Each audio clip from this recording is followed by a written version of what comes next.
Do you ever feel like no matter how much you achieve, it's never quite good enough?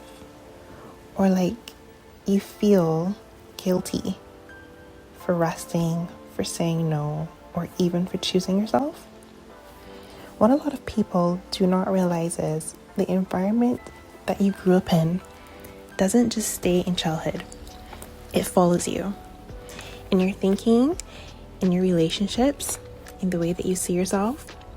And if you were raised by a narcissistic father, you didn't just experience difficult moments. You were shaped by a system that trained you to survive in a very specific way. Hello everyone, welcome back to Beloved.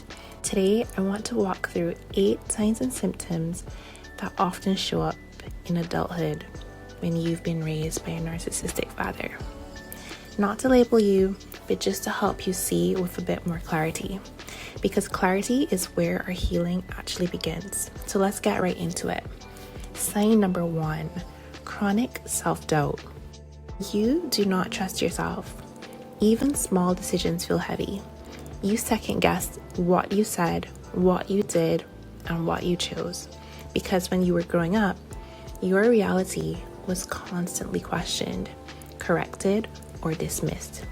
So now, even when you're right, you still feel like you might be wrong. Sign number 2, you may feel guilty for having needs.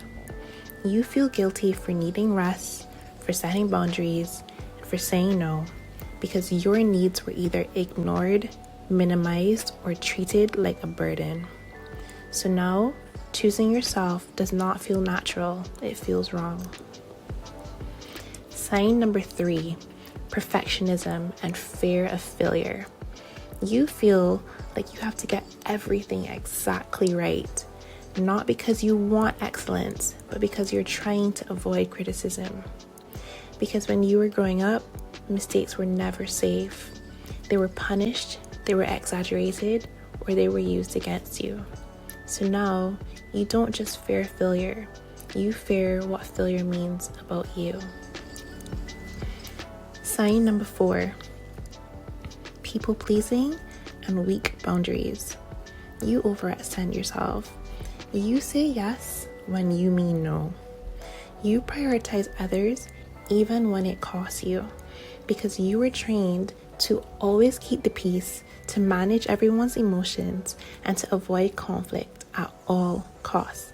And somewhere along the line, you learned that your safety depended on someone else being okay. Number 5, attraction to unhealthy dynamics. This one is really hard to admit, but what feels familiar often feels like chemistry. If you grew up around control, unpredictability, or emotional inconsistency, you may find yourself being drawn to that again and again. Not because you want pain, but because your nervous system, recognizes it. Number 6, emotional dysregulation or numbness. You either feel everything so intensely or you struggle to feel anything at all. Because when you were growing up, your emotions weren't safe to express. So you either became hyper aware or you shut parts of yourself down. Number 7, imposter syndrome. Even when you succeed, you feel like a fraud, like it could all be taken away at any moment because your achievements were dismissed, overshadowed, or never fully acknowledged. So now you don't internalize success, you question it. And last but not least, number 8, overfunctioning, or the identity of being the strong one. You're the person that people rely on. You are labeled as the resilient one. You handle everything. You push through. You don't fall apart easily, at least not publicly. But underneath that strength, there is exhaustion. Because you had to grow up early. You had to become responsible, aware, self-sufficient before you were even ready. For me, one of the hardest realizations was this.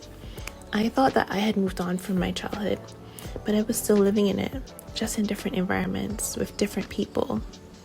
The self-doubt, the over-explaining, the tolerance for things I should have walked away from. It didn't start in adulthood. It started in what I learned that love was supposed to feel like. If you see yourself in these, this doesn't mean that something is wrong with you. It means that you adapted to an environment that required survival. These aren't flaws, they're patterns, and patterns can be unlearned. The first step isn't fixing everything, it's simply seeing clearly. Because once you can see the pattern, you can start to interrupt it.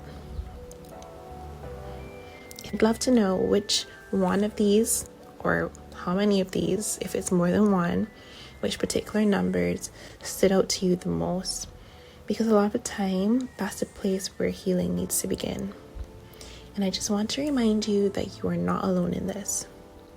So until next time, stay rooted in truth, wrapped in grace, and always remember, you are beloved.